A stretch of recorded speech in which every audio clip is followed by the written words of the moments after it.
du coup, vous n'aurez pas les super animations Keynote. Alors, bonsoir. Alors, première question. Qui sait ce qu'est un encodage? Ok. Oui, le but, c'est de vous retourner. Pourquoi ça? Non, merci. C'est toi qui passais. Ok. Ok. Et qui sait ce qu'est UTF-8? Ok. Et qui sait comment ça marche? Ah ah. Ok. Bon alors, là, en fait, ce soir, moi, je voulais vous parler d'une petite gemme qui s'appelle Unidécodeur. Le but d'Unidécodeur, en gros, c'est de faire ce qu'on appelle de la translittération. Ça marche ou pas, ça? Là où? Ah oui, c'est vrai que oui, c'est pas une Bluetooth. C'est pas grave. Hop. Donc, la translittération. Donc, la translittération, en fait, le principe, c'est de prendre des caractères dans une langue qui n'est pas alphabétique. Donc, par exemple, on va trouver, je ne sais pas, en chinois, ni hao. Par exemple, voilà, comment on va le transformer en caractère latin. Donc, on va dire plus exactement, même en caractère, on va dire purement alphabétique. Donc, ça, en fait, c'est la gemme qui permet, enfin, c'est une gemme qui permet de faire ça. Et pareil, par exemple, pour des caractères russes, comment les transformer, justement, pareil, en caractères, on va dire, qui sont lisibles pour nous qui ne parlons pas forcément ces dialectes. Donc, moi, je voulais vous parler un petit peu de comment ça marche, parce qu'au final, bon, le fonctionnement d'une gemme qui va faire de la translittération, c'est pas non plus transcendant. Je veux dire, le besoin de faire de la translittération, c'est pas toutes les 5 minutes, ça va être dans des cas assez spécifiques. Par exemple, on a besoin de, justement, on a un site qui va être multilingue et on a besoin de le traduire, de traduire les URL, par exemple, de latiniser les URL. Dans ce cas-là, en fait, on peut en avoir besoin, parce que si vous prenez des caractères chinois et que vous faites juste une transformation pour avoir un format URL, en gros, vous avez une chaîne vide. Bon. Donc du coup, voilà, avoir des caractères latins dans l'URL, ça peut être assez pratique. Enfin, moi, c'est pour ce besoin-là, on va dire, que j'ai découvert Unidécodeur. Et je voulais aller un petit peu plus loin et expliquer en fait comment ça marche. Mais pour comprendre comment ça marche, il faut comprendre d'abord UTF-8. Et avant ça, il faut donc comprendre le principe des encodages. Donc, à partir de quoi, en fait, a été créé UTF-8? C'est à partir de quelque chose de beaucoup plus ancien qui s'appelait ASCII. ASCII, ça a été développé en fait à une époque un peu lointaine maintenant. Et en gros, c'était pour tout ce qui était transfert d'informations, enfin stockage, on va dire, d'informations textuelles. Il fallait les stocker de façon compréhensible pour l'ordinateur. C'est-à-dire qu'on ne pouvait pas juste stocker A, il fallait bien le mettre en version binaire. Et donc pour le mettre en version binaire, en gros, le binaire, c'est une manière de le représenter. Mais en gros, on le stocke de façon numérique, quelque part. Et en fait, à l'époque où ils ont créé ASCII, ce qu'ils ont fait de très intelligent, donc là ça se voit pas pourquoi c'est intelligent, mais je vais vous montrer pourquoi. Ils ont décidé que A majuscule, ça commencerait à partir de 65, et donc les lettres successives, les lettres majuscules seraient à partir de 65 jusqu'à, je ne sais plus exactement combien, 90 ou quelque chose comme ça, et que les lettres minuscules seraient à partir de 97. Alors le truc, c'est quand on ne fait pas trop attention à d'où ça vient, ok, 65, 97, pourquoi pas. Mais en fait, il y a eu quelque chose de très malin fait à ce moment-là, c'est qu'en binaire, attention, 65, ça s'écrit comme ça. Et en fait, si on regarde, ça veut dire que A, c'est 1. Là, ici, on a une forme de header, quelque part, on va dire un préfixe. Mais en fait, toutes les lettres qui suivent A majuscule, en fait, vont être une succession de 10 suivies de quelque chose en binaire qui commence à 1, puis 10, puis 11, et ainsi de suite. Donc c'est-à-dire qu'en fait, on peut simplement, juste en regardant le binaire, au final, deviner quelle lettre c'est, quand on commence à savoir un petit peu. Et de la même manière, en fait, pour les minuscules, plutôt que de les mettre à la suite, où ça n'aurait pas eu de sens, on a choisi un autre préfixe, et même principe, en fait. On commence à 1, puis 10, puis 11, et ainsi de suite. Et on n'a pas 1 et 2, puisque c'est du binaire. Donc c'est forcément 1 et 0. Donc ça a été le premier truc malin qu'ils ont fait, à l'époque d'ASCII. Donc en binaire, je vous ai mis aussi les valeurs au-dessus. Donc ça commence à 1, 2, 4, 8, et ainsi de suite. Donc on additionne les nombres qui sont au-dessus là où il y a un 1. Donc là, vous voyez, pour 65, par exemple, on a un 1 pour 64 et un 1 pour 1. Ça fait 65. Et pareil pour 97 si vous faites le compte. Et donc, 2 ? Oui, en base 10, c'est la même chose. Exactement. Mais bon, ça, il faut commencer à savoir parler des bases. Voilà, donc même logique pour B. Donc, vous voyez, on retrouve vraiment la même logique en fait, de savoir que pour une lettre majuscule ou minuscule, il n'y a que le préfixe qui change, mais sinon derrière c'est la même valeur. Donc ça déjà c'était quelque chose de relativement intelligent pour l'époque, et si vous regardez en fait pour 0, quand même, c'était malin. Ouais. Non mais voilà, c'était malin de le faire. Et si vous regardez pour 0 et les autres chiffres, c'est le même principe en fait. Donc ça c'était à l'époque des ordinateurs, enfin des systèmes 7 bits. Le truc c'est qu'à un moment, il y a les systèmes 8 bits qui sont arrivés. Et du coup, en fait, là, tous les pays se sont dit, OK, c'est cool, on a vachement plus de caractères, on va pouvoir coller nos caractères avec accent, etc. On va pouvoir ajouter plein de choses. Donc du coup, c'est cool parce qu'en fait, chaque pays a développé son propre standard. C'est-à-dire qu'il y a eu des standards européens, il y a eu des standards français. Au Japon, ils avaient genre 4 encodages différents qui n'étaient pas compatibles les uns avec les autres. Donc autant dire que c'était un joyeux bordel. Le truc, c'est qu'à l'époque, c'était pas tant un problème que ça, parce qu'au final, on n'avait pas forcément besoin d'envoyer un document dans un encodage spécifique à un autre ordinateur dans un autre encodage spécifique. Au final, il suffisait d'imprimer la feuille, de la scanner, enfin de la faxer, et puis voilà, c'était fait. Et puis, Internet. Et du coup, là, il a quand même fallu se poser un petit peu la question, parce que du coup, il y avait vraiment cette incompatibilité globale entre les différents systèmes des différents pays. En gros, on pouvait communiquer, mais c'était difficile. Disons que ASCII, c'était commun partout, il y avait une base commune, mais il y avait cette absence d'interopérabilité, on va dire. Du coup, il y a des gens très intelligents aussi, qui se sont dit, OK, on va réfléchir à un standard planétaire qui va résoudre le problème. On aura tous les caractères tous ensemble dans un même encodage. On pourra avoir les caractères chinois, les caractères français avec accent, les caractères russes, par exemple. Tous les caractères, en fait, dans un même encodage.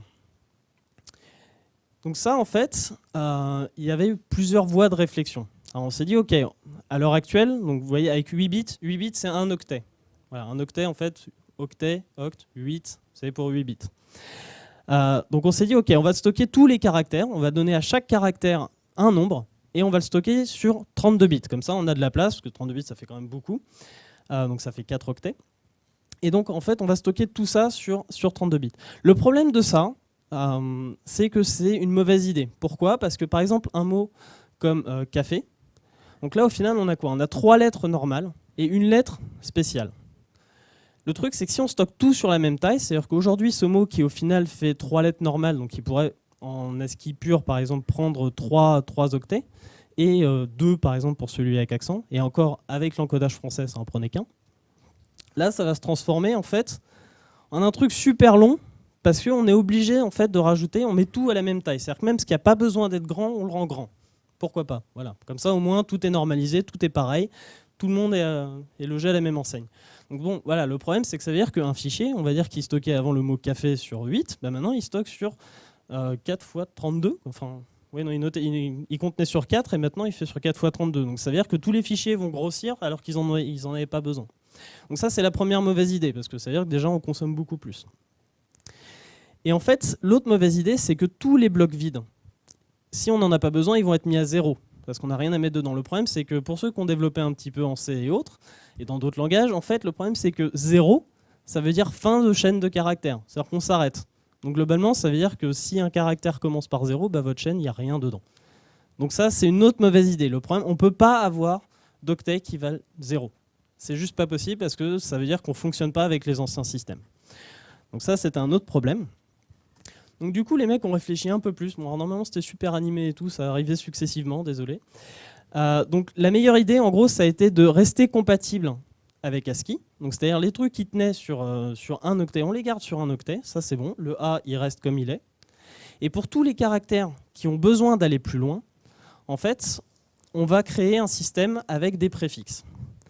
Donc par exemple, là, ici, sur cette ligne-là, on a un caractère qui est composé en fait de 2 blocs. Le premier bloc, en fait, contient un préfixe binaire 1, 1, 0. 1, 1, 0, ça indique une partie, une autre partie, 0 qui est la limite, et ensuite le contenu. Et ça, c'est le suiveur, donc qui commence par 1, 0. Et en fait, si vous regardez en dessous, par exemple, on a 1, 1, 1, 0. Ça veut dire que je suis composé de 3 parties, et on a 2 suiveurs, qui commencent chacun par 1, 0. L'avantage de ça, c'est qu'en gros, là, on se retrouve au final avec 2 octets ou en dessous 3, Donc c'est-à-dire que c'est flexible, en fait, en fonction du besoin, on va avoir plus ou moins d'octets. Donc c'est-à-dire que tout ce qui était avant sur 1, ça reste sur 1. Tout ce qui a besoin d'aller plus loin, on va grandir. Donc c'est pour ça que vous avez parfois des caractères qui prennent plus de place. Et que si vous avez justement un fichier qui contient du chinois, 2 caractères chinois va être plus grand potentiellement qu'un fichier qui contient 2 caractères alphabétiques normaux. Donc là, la magie de ça, en fait, c'est que globalement, on peut aller quand même très très loin. 1, 1, 1, 1, 1, 0, et puis après le reste. Donc en gros, le vrai contenu, c'est dans les X ici. C'est-à-dire la vraie valeur du caractère. Le reste, c'est juste, on va dire, du formatage qui évite qu'à un moment donné, on se retrouve avec un octet qui contienne que des zéros. Donc ça a été extrêmement intelligent parce que ça permettait de rester rétrocompatible avec les systèmes précédents, de pouvoir envoyer les caractères. Peut-être qu'ils s'afficheront mal, mais on n'aura pas de bug réel, on va dire de compréhension. C'est pour ça que parfois, quand vous chargez des pages, vous avez des caractères bizarres qui s'affichent. Parce qu'en fait, le contenu, justement, il est écrit comme ça, mais en fait, votre navigateur ne le sait pas. Donc du coup, il prend chaque caractère séparément. C'est pour ça que parfois, les « et » ils sont écrits bizarrement sur les sites qui sont un peu mal faits, ou ce genre de choses. Donc voilà, ça, c'était vraiment l'idée intelligente. Du coup, à quoi ressemble un caractère standard UTF-8 ? Il va ressembler donc à ça, par exemple en binaire. Donc on retrouve notre préfixe, 1, 1, 0, donc ça veut dire qu'on est en 2 morceaux, suivi donc de l'autre partie. On va retirer les préfixes, on va extraire juste la valeur en fait. C'est pareil, il y avait une super animation. Donc une fois extrait, donc là je remets vite fait, donc on a la partie 1 et suivi de 4 0 et le reste. Donc on extrait ça et on obtient en fait la valeur numérique qui correspond à ce caractère-là. Donc ici c'est le P majuscule en russe. Donc en fait qui vaut donc 1055 et qui en gros a sa représentation comme ça. Donc voilà, en UTF-8 on avait le système de préfixes. Donc, maintenant qu'on sait ça et qu'on a tout compris à UTF-8, comment fonctionne Unidécodeur ? Unidécodeur, en fait, lui, il va comprendre ce fonctionnement, il va comprendre la structure en fait, d'UTF-8, et il va permettre donc, de passer d'un caractère comme le P majuscule russe au P majuscule européen ou américain, peu importe. Donc, comment on fait pour passer de l'un à l'autre ? On prend notre chaîne de caractères. Donc là, par exemple, voilà, elle contient un caractère qui est ce P majuscule. Et on va appeler, donc ça c'est du code Ruby, on va appeler la fonction unpack. Donc le principe de unpack, en fait, c'est qu'on peut transformer, on va dire récupérer une représentation différente d'un caractère.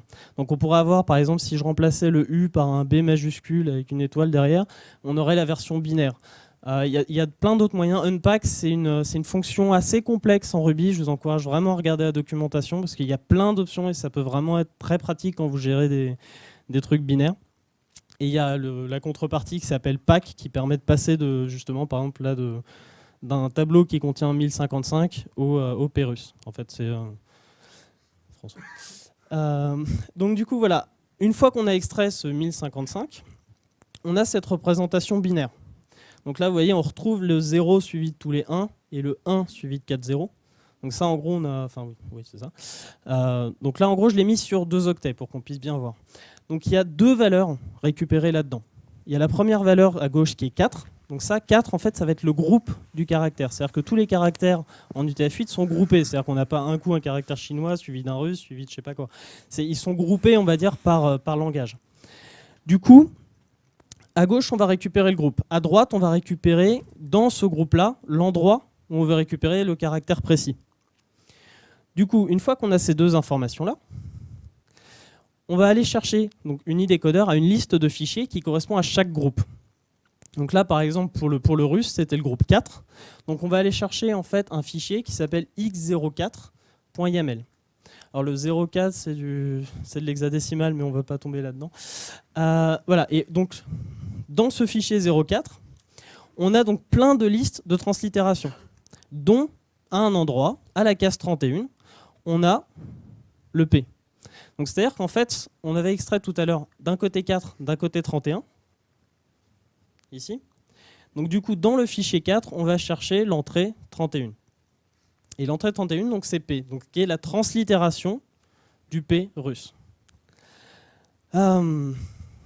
Donc comment on obtient 4 et 31 ? Parce que moi j'ai zappé un petit peu cette partie-là. Je vous ai dit ok, on a la représentation binaire, on extrait d'un côté. Mais le truc c'est que Unidécodeur, au final là où il y a vraiment une valeur à ce moment-là, c'est d'aller justement extraire ces 2 informations. Comment on récupère le groupe et comment on récupère l'indice dans le groupe. Donc première chose, le 4. Le 4, on va faire ce qu'on appelle un décalage de bits. Donc en gros, on prend la représentation binaire et on la décale de 8 crans vers la droite. C'est-à-dire qu'en gros, on supprime les 8 bits qui sont ici. Donc on récupère juste ce truc-là, qui vaut 4. Donc en fait, on a éliminé toute la partie qui donne l'indice dans le fichier. Et donc ce qui reste, en fait, ça nous donne en gros le nom du fichier. Donc voilà, ça en Ruby, donc c'est, vous voyez, j'ai fait unpack égale 1055. Donc ce symbole-là, en fait, cet opérateur-là, c'est pour faire un décalage de bits sur les valeurs numériques. Donc ensuite, comment on obtient 31 ? 31, c'est un principe un peu différent. On repart de la même valeur d'origine, 1055, mais on fait ce qu'on appelle un masque binaire. Un masque binaire, en gros, ça veut dire qu'on prend notre valeur d'origine, on lui applique un masque, en fait, qui est que partout où on a 1, on garde, partout où on a 0, on oublie. Donc ça veut dire qu'en fait, là, partout où on a 0 en bas, on oublie, ça n'existe plus, et tout ce qu'on avait ici, là où on avait des 1, on garde la valeur. Donc c'est-à-dire qu'en gros, on a éliminé le 4 de l'équation. On a gardé que notre valeur 31, qui était celle qu'on voulait récupérer. Donc c'est comme ça en fait qu'UniDecoder obtient chacune des informations. Donc là, en fait, pour faire un masque binaire, 255, c'est comme ça que ça s'écrit en binaire. Du coup, ici, avec le « et », on a dit « ok, bah voilà, quand il y a tout ce qu'il y a dans 255, tu le gardes, tout ce qu'il n'y a pas, tu l'enlèves ». Et oui. Dans tous les caractères, il y a. Parce qu'en fait, chaque caractère peut être interprété indépendamment.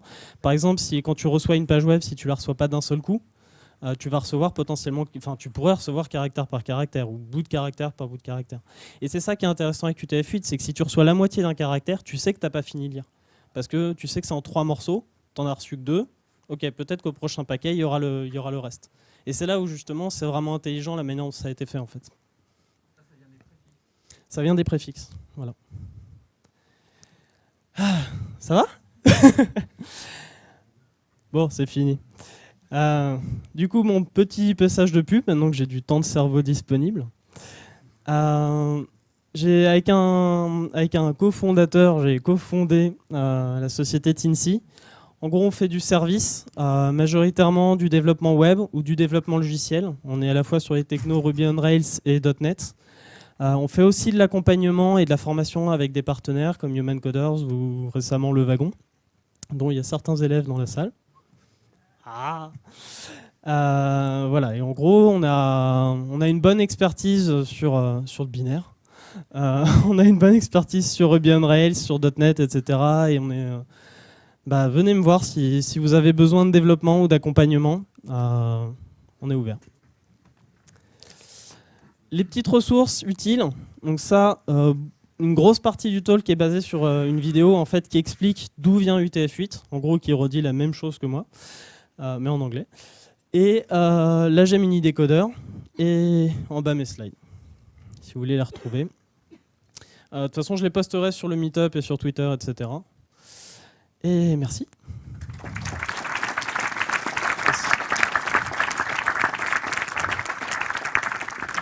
Si vous avez des questions, ouais.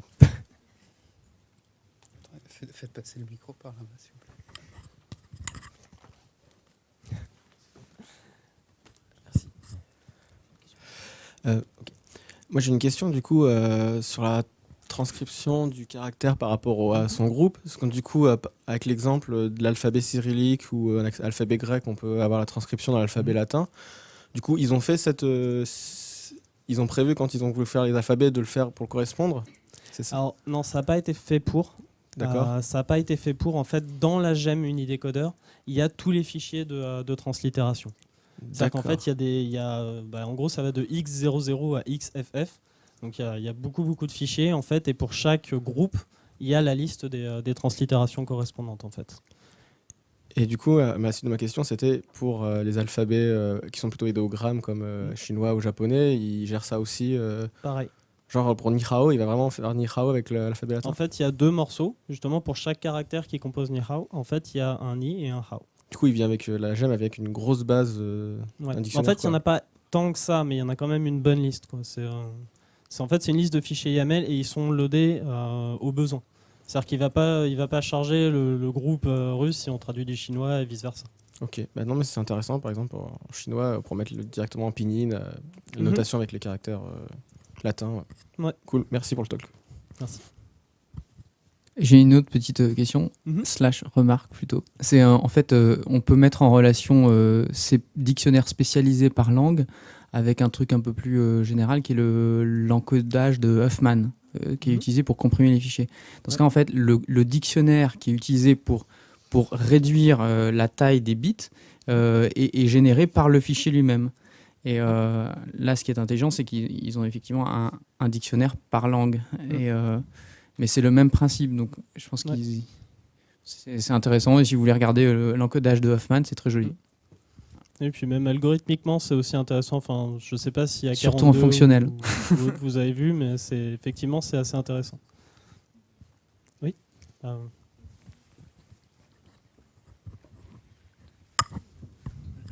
Merci.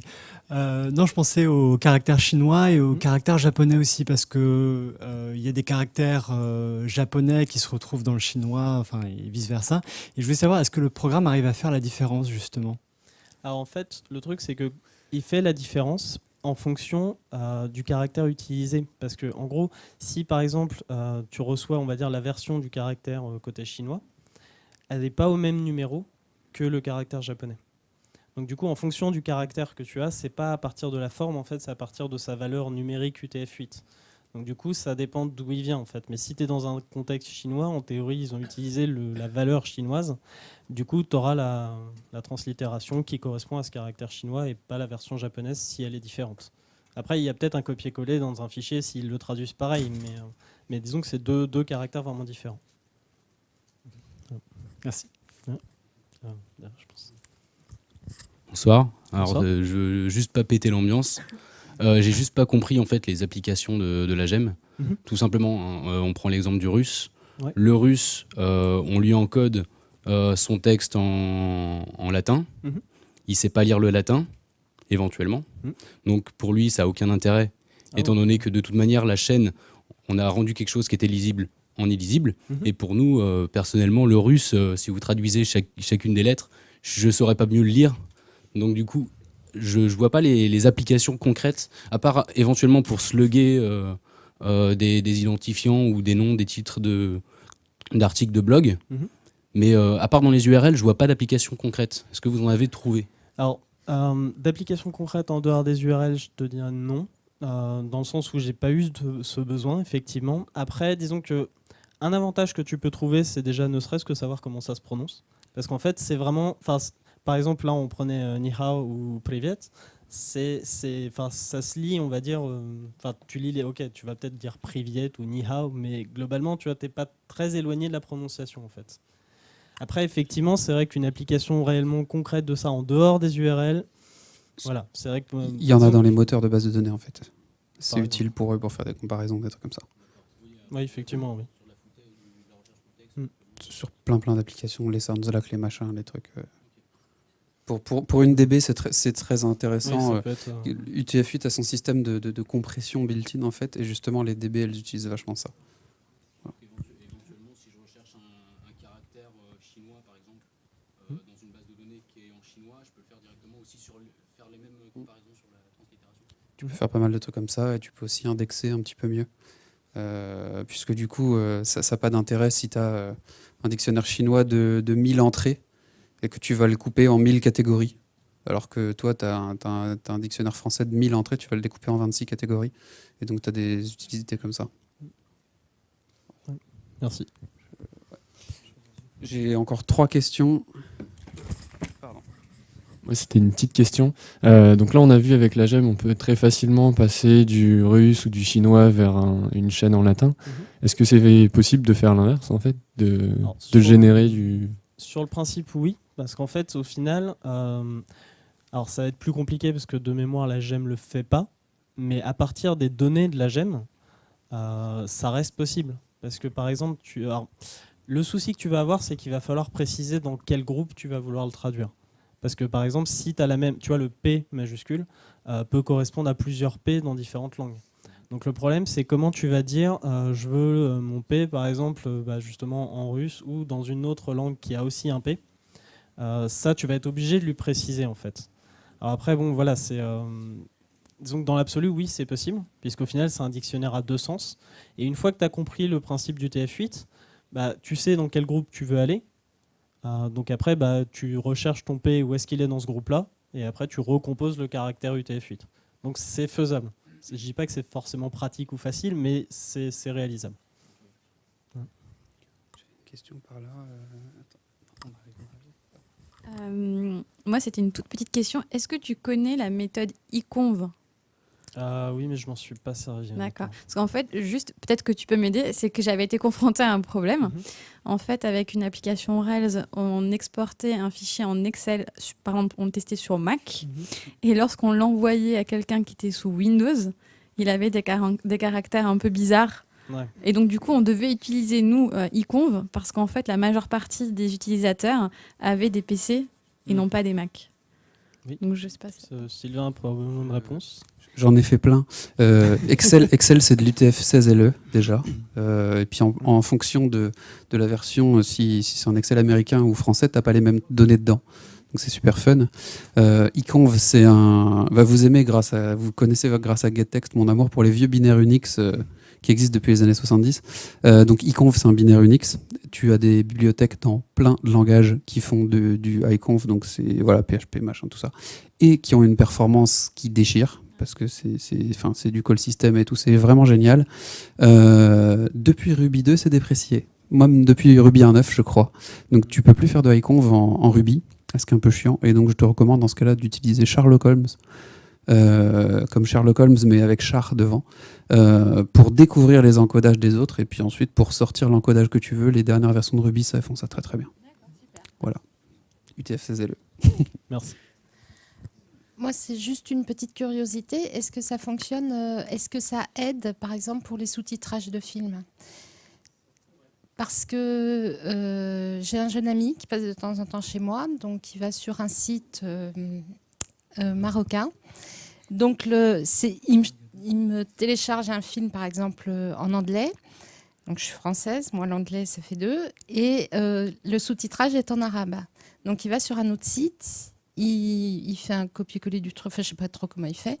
Bref, et donc j'ai le sous-titrage en français. Est-ce que ça aide à, justement, pour répondre à la question, pourquoi on a besoin du...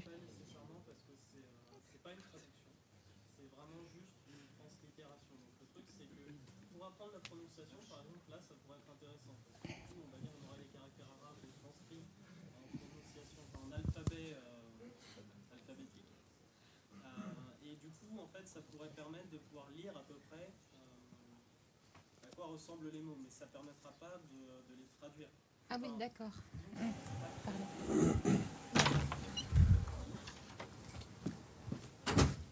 D'autres questions? Non.